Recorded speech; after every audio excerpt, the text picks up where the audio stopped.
This week on the Maine Business Show, we're here at Gorham Savings Bank, future headquarters of Maine Community Bank in downtown Portland. We'll find out what goes on inside the Fork Food Lab, talk with the latest generation at the head of Chalmers Insurance Group, visit with the Apprentice Shop in Rockland, where the craft of boat building is alive and well. And what happens when two local banks decide to team up and go forward together? We'll ask our hosts.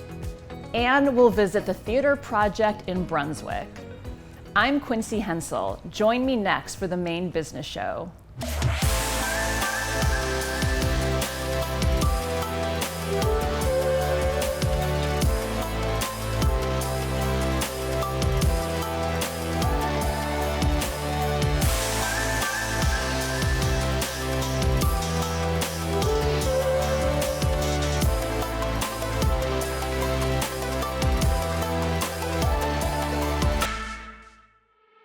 Welcome to the Maine Business Show. I'm your host, Quincy Hensel. Our location sponsor this week is Gorham Savings Bank, which next year will merge with Maine Community Bank. We'll hear a little bit more about that later. First, let's talk food. It seems as if every week a new restaurant or food-based business is opening in nearly every city and town in Maine. Our state is a food heaven and a food haven, but starting and running a successful food business is not for the faint of heart. That's where Fork Food Lab tries to help. It's Maine's only nonprofit food business incubator. It's also a shared manufacturing and processing facility. Here's what that means. I'm Bill Soretto, the Executive Director of Fork Food Lab here in South Portland, Maine. Our goal is to lower the barrier to entry for people coming into the food business. But we provide the space and equipment and the support services to help a business grow. We don't have a typical member. What binds our membership are people who are interested in food, making food, have a food idea, may be professional chefs, may have been in the industry a long time, may be a retired teacher or an accountant. They all share their love and passion for food, but what they do and what they do with that passion is as different as the 85 members we have. Their membership is a pretty simple model. They are renting space and equipment by the hour, in some cases by the year, to launch and grow their business. Food businesses by their nature are complicated, and if you're making a consumer packaged good that's going to be for sale in a retail operation, or if you're a caterer or a food truck or want to get into opening a restaurant, all of those have very different channels you have to work through to be successful. As people grow their business, they find channels that are very different from where they started, but also help support where they want to go. Probably the biggest barrier is access to space and equipment. A lot of people start in their home kitchen, and that will work for a while depending on what you're doing. But it's one thing to have ovens that can do hundreds of pieces of something as opposed to one tray. Another aspect of support here are the members helping each other. We have some extremely creative and talented chefs and cooks here who have been in the industry for a long time, and others who are very new to it, and they help each other. They sell each other's products. It's a really interesting environment. In some cases, more support is provided by our member to member than we can provide because they're coming at it from a very different perspective. We're adding here, we've actually had at our older facility, is an event space, a pop-up restaurant space. If you think of an event space that has a demo kitchen so you can do cooking demonstrations, classes, you can have parties, you can have meetings, whatever. And then we have 50, 60, 70 chefs that have menu items to choose from for your food and drink. So you can go down and pick any combination you want. We will source it and have it for your event. That can't be done by anyone else anywhere because they don't have access to that many different varieties of items. Maine has a fair number of legacy family businesses, but not too many have been around since before the Civil War. Chalmers Insurance Group has been around since 1867. In that time, it has grown from a one-man operation in Bridgeton, Maine, to a company with multiple locations a reputation for philanthropy, and is one of the best places to work in Maine.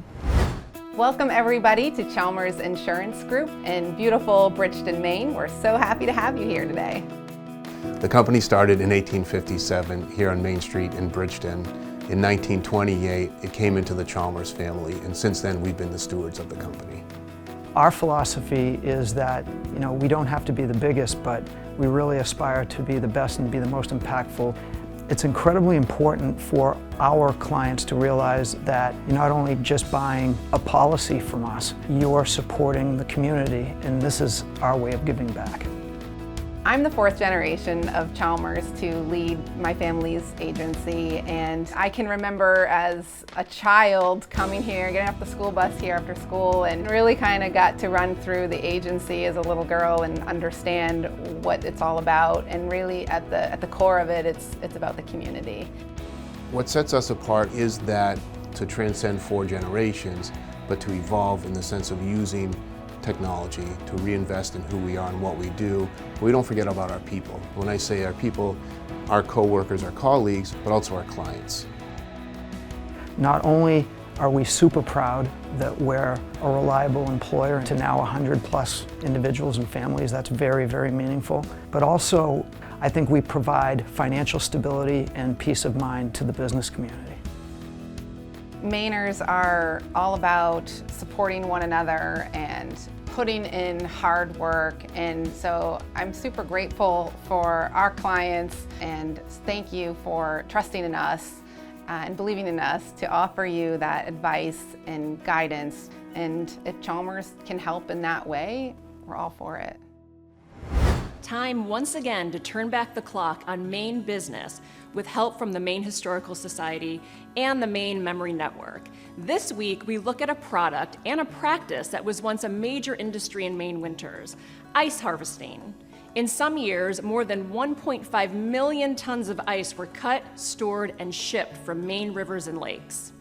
Commercial ice harvesting began in Maine in 1826. By 1881, there were nearly 50 ice houses on the banks of the Kennebec River alone, running from Augusta south to Woolwich.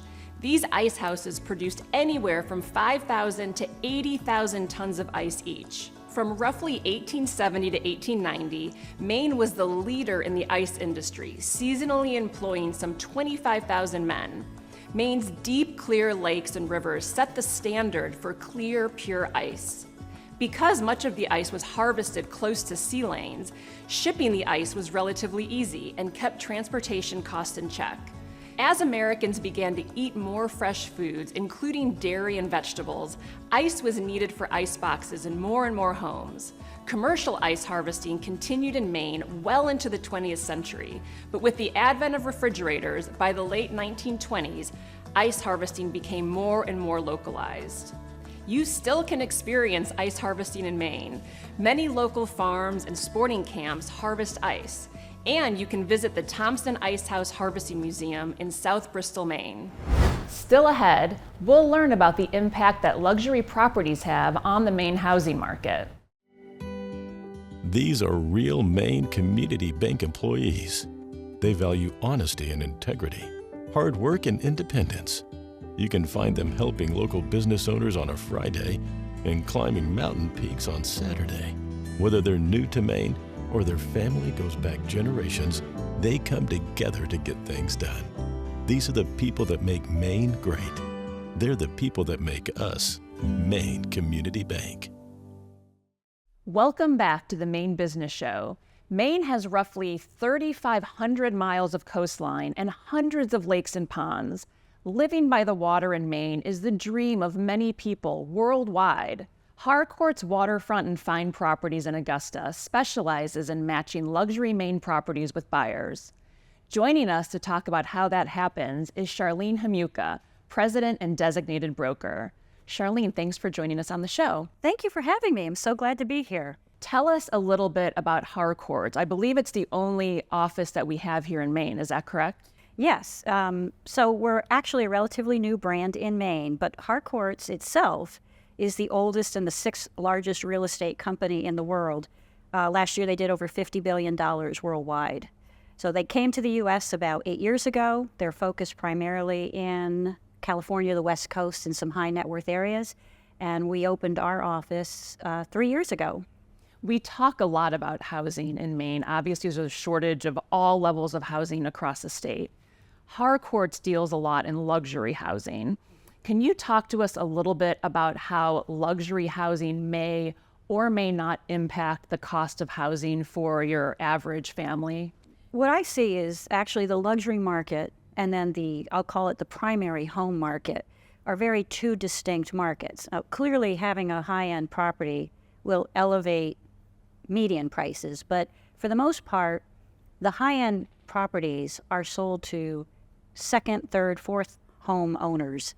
The primary market, on the other hand, those are the folks that are going to be living there full time. The luxury market doesn't really impact that. It's not the same demographic, if you will. What we have seen from the primary market, or the market of Maine in general, is that ever since the pandemic, Maine has been discovered as a place to come. We were kind of off the radar, but in 2020, what we saw, the median home price in Maine across the board was about $250,000. And what we saw were prices started to skyrocket to the point now that the median price in Maine for a home is $409,000. That's about 160% increase in prices over the past 4 years. Obviously, where you live in Maine has a big impact. So if you're talking about living in the southern part of Maine, Cumberland County, York County, the biggest price increases have been there. That median now is $550,000. But as you move further north, the median prices drop quite a bit. So southern Maine has, I will call it an affordable housing crisis. But as you go further north, if you're willing to travel away, you can get into some homes that are still relatively reasonably priced. We talk a lot, too, about how the housing market is stuck. People are stuck in the housing that they're in. They may want to move to a condo or to a home, or maybe they want to downsize, but they can't because people are stuck in those level of homes as well. Can you talk a little bit about how higher end or luxury housing plays a role in helping to unstick the market? Well, what I would say is that the luxury and the very high end probably isn't going to have much of an impact on the primary market. But where we are seeing an impact is that homes that typically would not have been considered luxury now have escalated in price.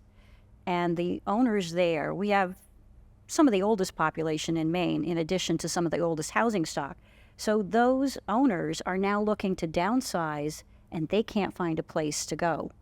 There is a lot of sticking going on just because we don't have a lot of options for folks that want to downsize. How do you connect people from around the world to high-end properties in Maine? So as I mentioned before, we are an international company, and we are truly international. So I am in contact with every business owner and every agent, basically, with Harcourts around the world. So we have a couple of venues. Obviously, we've got our own network within Harcourts, but I also belong to several luxury networks that we can push a property to that are not available to every agent.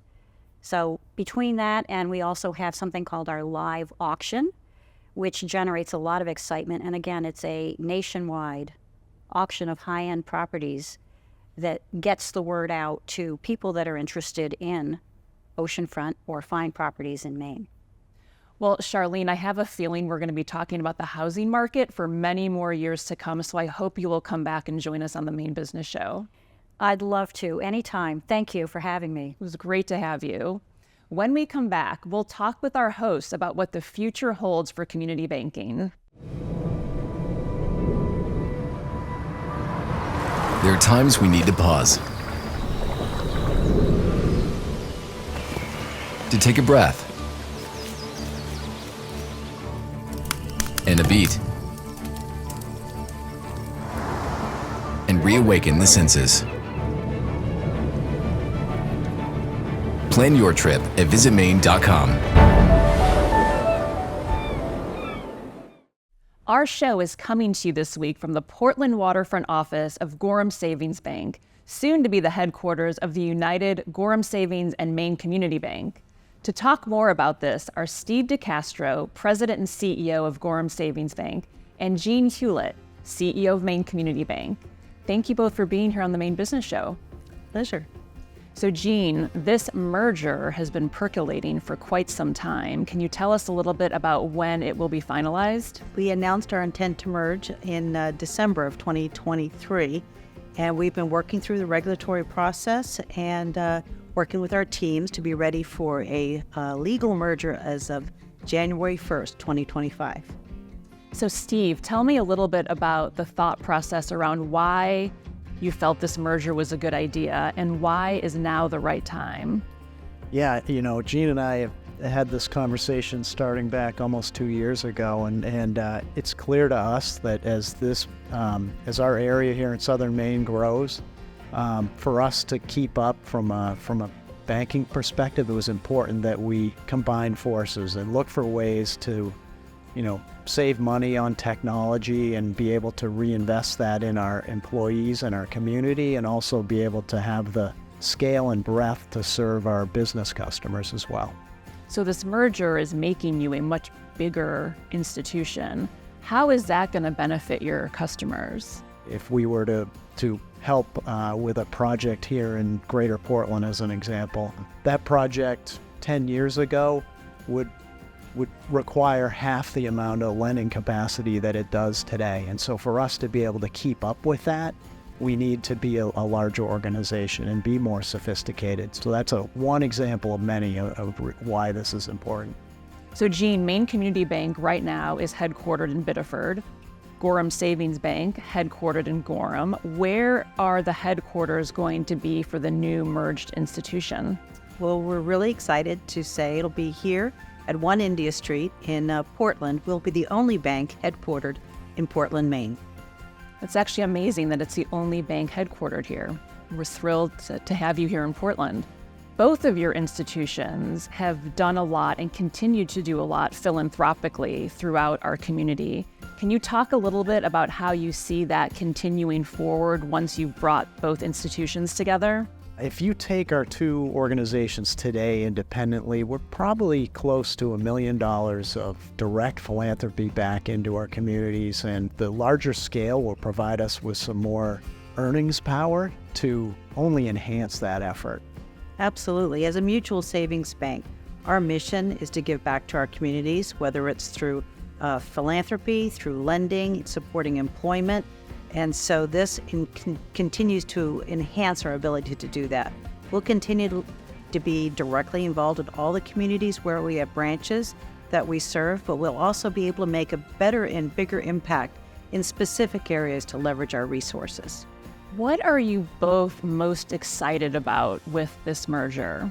To me, it's the opportunity that it presents for our employees and for our customers.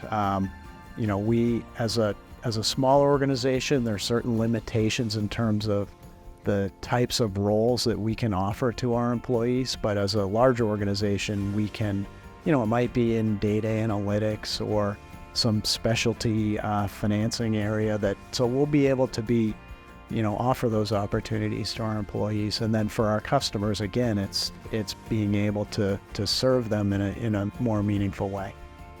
Well, in addition to supporting our employees, I also am very excited about the fact that we will be a sizable community bank to be able to support all sorts of economic development and commercial relationships in our community. There will be really no business that cannot do business with us now because of our scale and our size. And that makes a difference when decisions are being made locally about investing in projects and economic growth in our communities. Well, Jean and Steve, I want to thank you both so much for all that your individual organizations have done for our community. We really look forward to them coming together with the merger and just continue to do the great work that you do for the people in Maine. Thank you, Quincy. Still to come, boat building in Rockland and confidence building in Brunswick. The nonprofit Apprentice Shop in Rockland began in 1972 as a program within the Maine Maritime Museum in Bath. At its core, the Apprentice Shop is a community that cultivates thinkers, makers, and doers through traditional boat building and seamanship. As they say, boats building people. In 1999, the shop moved from Bath to Rockland, where apprentices still learn boat building, sailing, and so much more. I'm the executive director here at the Apprentice Shop. We teach traditional boat building and seamanship. Our students span the age ranges of about 6 to 80 years old. I would say that what they need to have in common is a curiosity and a willingness to try and experiment. The expectations for students in our apprentice program is that they're committed. It's a deep immersion for either 12 weeks, 9 months, or 2 years, Monday through Friday, 8 to 5. About half of our students would go on to find work within the industry. It could be an associated trade. Some people do go on into maritime trades, so some people have gone on to Maine Maritime Academy or to become captains of vessels, either here locally or traveling across the Atlantic. If people are interested in those industries, we do everything we can to help place people and find people a good fit. The Apprentice Shop has had an impact on the local economy. We've been here in Maine for over 52 years. Many students, like myself, came from other places and settled in Maine because of their experience at the Apprentice Shop. They may have moved here initially to be students and then found a community, found a living, found a family, and have decided to stay here. So I know that the Apprentice Shop has brought really interesting, resourceful, capable people to Mid-Coast Maine. I think if there's one thing people could take away from their experience here, it would be to have a broader sense of what they're capable of. For more than 50 years, the Theater Project in Brunswick has presented live theater, improv, theater education, and most importantly, a place for young people and adults to form a true community. It's opened doors, hearts, and minds to the magic of working and growing together. My name is Amanda LaFlamme, and I'm the Executive Director of the Theater Project, which is a nonprofit teaching theater for adults and children in Brunswick, Maine. At the Theater Project, we focus on building acting skills for all levels. We really encourage being brave. We encourage working together. We focus on the ability to improvise and roll with whatever may happen on stage or in life. And a lot of these skills translate into multiple areas for our alumni and participants. We believe that the best product we're going to create is when everyone's involved and engaged. So we work really hard to have the actors of all ages take ownership of what they're doing and contribute ideas and collaborate and creatively work together to make a great product, because when more voices are heard, the product is going to be stronger and more interesting.